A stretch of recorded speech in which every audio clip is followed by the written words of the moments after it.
जिंदगी एक दिन में नहीं, लेकिन एक दिन जरूर बदल सकती है अगर आप लोगों की मेहनत कुछ ऐसी हो तो। रात के 2 बज रहे थे। पूरा शहर नींद की झलकियों में खोया था। लेकिन क्या वजह थी कि वरुण को नींद नहीं आ रही थी। ठंड का मौसम उसके लिए भी था, नींद उसके लिए भी थी, रात उसके लिए भी थी। लेकिन आखिर क्यों उसको नींद नहीं आ रही थी दूसरों की तरह? क्यों वो बिस्तर पे नहीं जा रहा था, बल्कि किताबों में खोया लगातार पढ़े जा रहा था? वो एक झोंपड़े में रहता था। हाँ बिल्कुल, उसे झोंपड़ा ही कहेंगे। एक टूटा फूटा सा मकान जिसकी दीवारें इतनी कच्ची कि कभी भी गिर जाए। आज उस लड़के ने रात को कुछ खाया भी नहीं था, क्योंकि घर में खाना बना ही नहीं था। पूरा परिवार आज भूखा सोया था, क्योंकि पिछले 1 महीने से उनके घर में आधा राशन ही आ रहा था। दिन में वो बस एक टाइम ही खा रहे थे। इसकी वजह थी कि वरुण के पिता के अस्थमा का इलाज चल रहा था। पिता पूरा दिन बेहोशी या बेसहारी वाली हालत में पड़े रहते और माँ काम करती, बड़ी बहन काम करती, और वरुण क्योंकि अभी छोटा था, मगर फिर भी जितना होता घर के लिए कुछ न कुछ करता। उसकी ऐसी हालत थी कि वो 2 मिनट भी सुकून के पल नहीं बिता सकता था।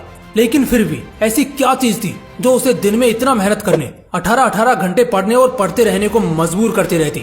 वो दोपहर में गैराज पर भी काम करता और शाम को फिर आकर अपने कंपटीशन एग्जाम की तैयारी करता। वो डेली 4 घंटे पार्ट टाइम एक गैराज पर जाकर काम करता था, जिसके बदले बस वो अपने कॉलेज के और एग्जाम फॉर्म की फीस भर सकता था। 2 वक्त का खाना तक गुजर बसर कर पाना भी उसके हाथ में नहीं था। वो लड़का इस कदर का मेहनती था कि रात को कितनी भी देरी से सोए, सुबह सबसे पहले उठता था और घर के सारे काम करता था, फिर पढ़ने बैठता और तब तक पढ़ता रहता जब तक दूसरे लोग खुद आकर उसे कोई काम करने को ना कहें।